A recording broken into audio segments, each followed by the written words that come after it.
Didik anak-anak kita sesuai dengan apa yang dia inginkan selama itu masih di jalan Allah Subhanahu wa taala. Yang keempat, ajarkan dia untuk hormat kepada orang yang lebih tua. Sekarang udah banyak anak yang kurang ajar sama orang tua. Betul? Cium tangan anak sekarang di mana?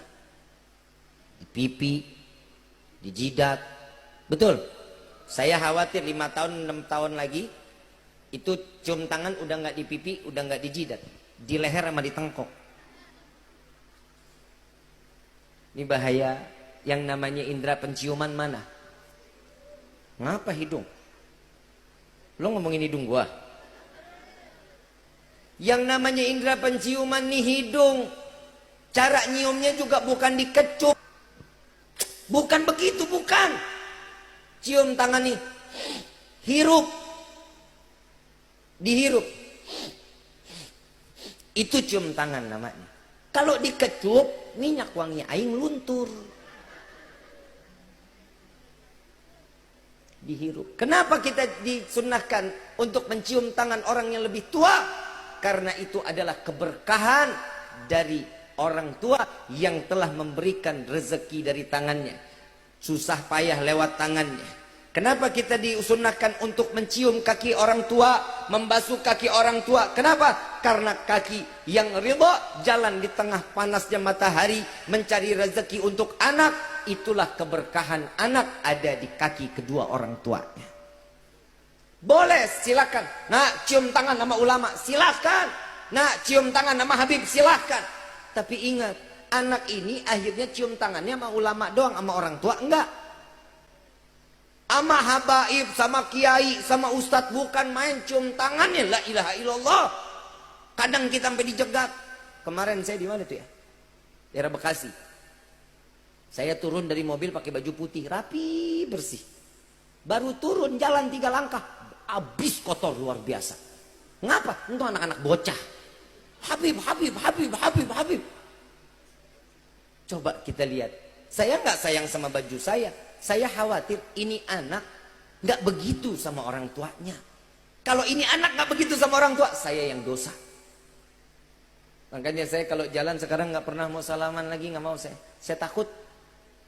Kecuali sama orang-orang tua yang ada di hadapan saya mau salaman. Kenapa? Yang anak rata-rata susah cium tangan sama orang tua. Nggak ada hormat sama orang tua.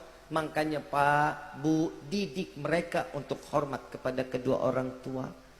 Jadikan orang tua ini adalah malaikat untuk anak-anaknya.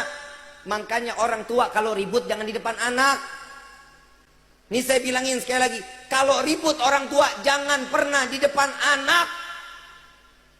Psikologi anak, kejiwaannya pasti akan terganggu. Kalau yang dia lihat orang tua yang lagi dicekek nih, seandainya nih, nauzubillah min zalik. Ada orang tua yang lagi galak, lagi temperamen. Ternyata yang salah yang perempuan seandainya. Yang bapak lagi marah-marah. Ini anak-anak perempuan. Next, zamannya dia nggak akan pernah mau sama laki-laki. Kenapa? Laki-laki bengis. Makanya banyak orang yang belok.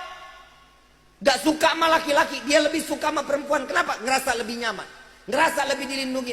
Tapi sebenarnya perlindungan yang hak dari Allah adalah seorang laki pelindung untuk setiap perempuan.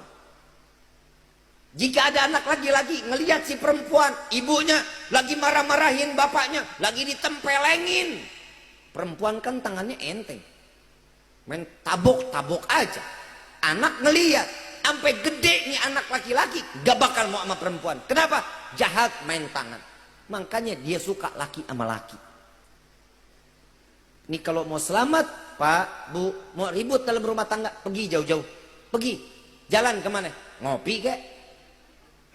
No di Palutungan no? Mau ribut-ribut di sana. Salah dikit cemplungin aja.